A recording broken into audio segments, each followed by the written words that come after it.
Hello everyone, and let's talk about how red states are using remote work return to office mandates as a political ploy. So we see Republican states overwhelmingly enforcing strict in-office policies recently, and unfortunately they're pretty clearly aligning with the Trump administration's forced return to office mandate. There's very clear lack of evidence for any effectiveness for return to office in improving productivity, including among government officials.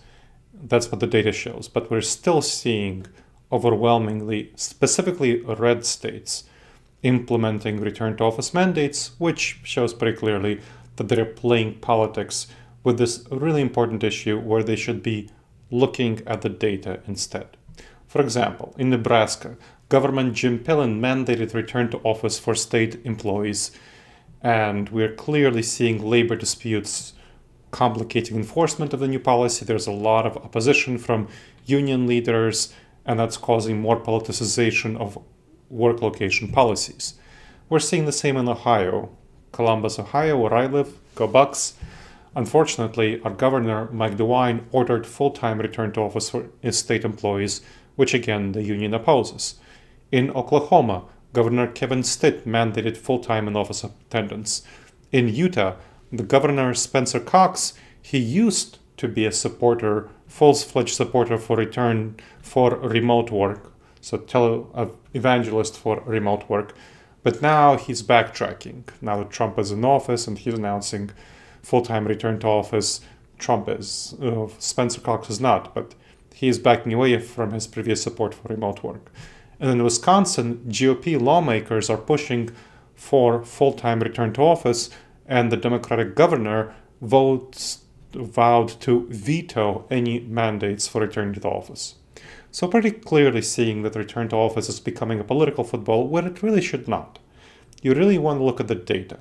So for example, there was a study from the University of Pittsburgh by Mark Ma, which looked at Biden's return to office mandate, going from a flexible schedule during the early part of the pandemic to a 60% in-office mandate for all workers.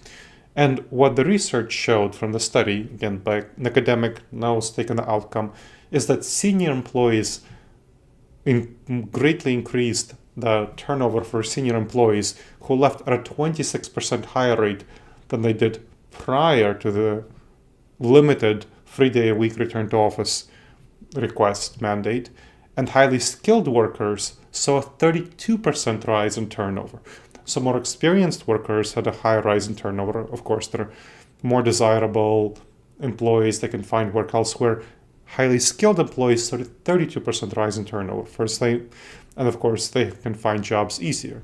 So the public sector at the federal government level struggled with efficiency, continuity, retention, recruitment, and we'll definitely see the same thing at the state level now that this is happening with even worse return to office mandates for 5 days a week.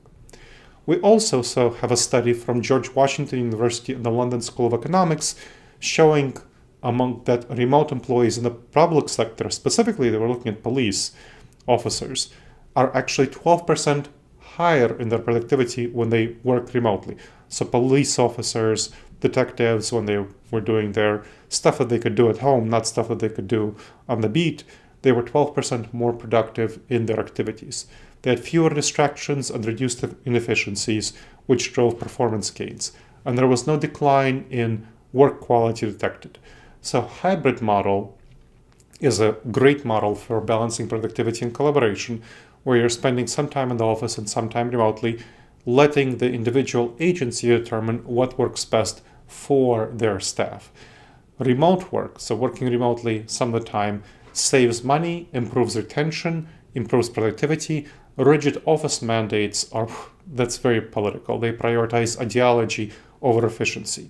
Hybrid work models where the individual officials the local supervisors of staff make the decisions are the best policies, whereas political posturing risks long-term damage to the public sector workforce, harming their retention and recruitment, harms their productivity, which of course costs us as taxpayers additional money and worsens public service for all of us.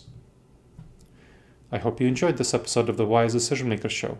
Please make sure to subscribe wherever you checked out the show and leave a review. It helps others discover the show and helps us improve the show. And if you have any questions, email me at gleb, Gleb, @disasteravoidanceexperts.com.